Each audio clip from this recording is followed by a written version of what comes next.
I'm going to open 1.2 Shape Starter, and if you have After Effects CS3 or later, you have access to a new tool called Shape Layers. They're an alternative to using solids and masks. To use a shape layer, first I need to make sure that no layers are selected. So I can type Command-Shift-A on Mac or Control-Shift-A on Windows to deselect. If you have an extended keyboard, F2 is the shortcut to deselect. Then I'm going to select the Rectangle tool because I want my shape to initially cover the entire frame. Once I have the Shape tool selected, you'll notice I have Fill and Stroke options available. Now the stroke is already defaulting to off, which is fine in my case. If it wasn't, I can hold down the Option key on Mac or Alt key on Windows and click through this to toggle until I get that red slash which says the stroke is off.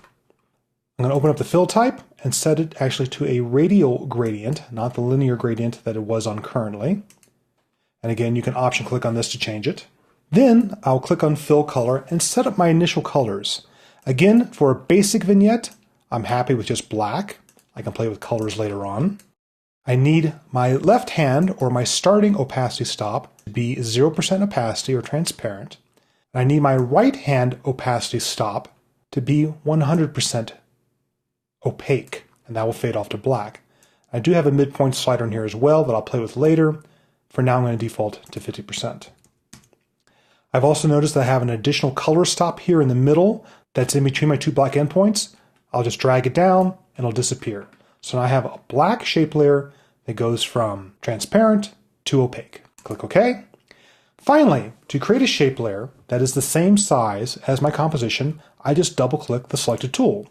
And now you'll see I've got a black shape filling up my whole layer, and you'll see I have a couple of user interface widgets here that help me decide the size of my gradient. If you do not see these two widgets, chances are that your shape layer is not selected. Just make sure you go back into shape layer and select your shape group. In this case, it's rectangle 1, and those two widgets will reappear. So this is very handy. I can interactively say, let's start the gradient on her nose, and then I'm going to drag out the gradient end to decide how much of her face to take in. I'm going to come out about this far.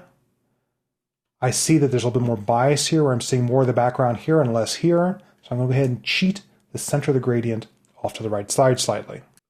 Altering the opacity or the strength of my vignette is the same as for a solid. I'll select the layer, hold down Shift key, and press T to reveal the transform properties, and fade down the shape layer to decide how much vignetting I want to take place.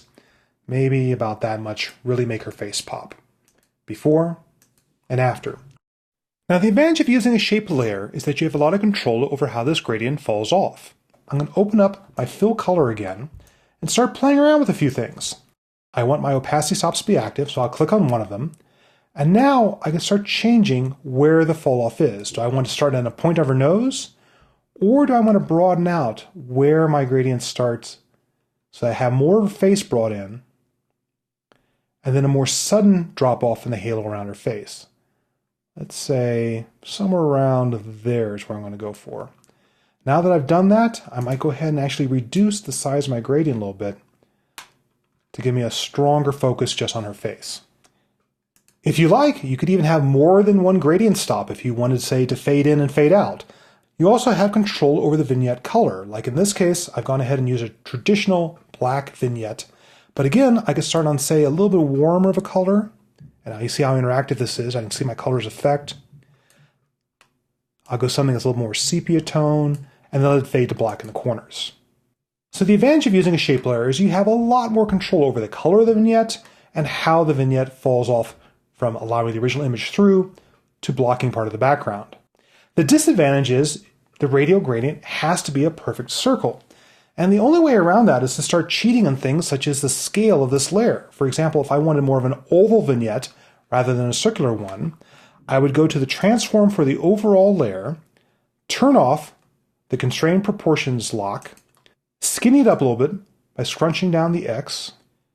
I'm going to use the cursor keys to move the shape layer over so the gradient is centered on her face. And now I need to make the shape layer wider without altering the shape of the gradient. I don't use scale.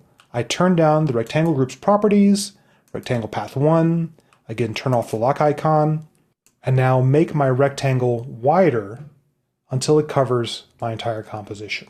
Notice that this just changes the outer boundaries. It's not changing my gradient. That's why I'm not using scale. I'm actually using the rectangle size. And once I've done that, now I've got a nice gradient that fills out a nice vignette around her face, before and after.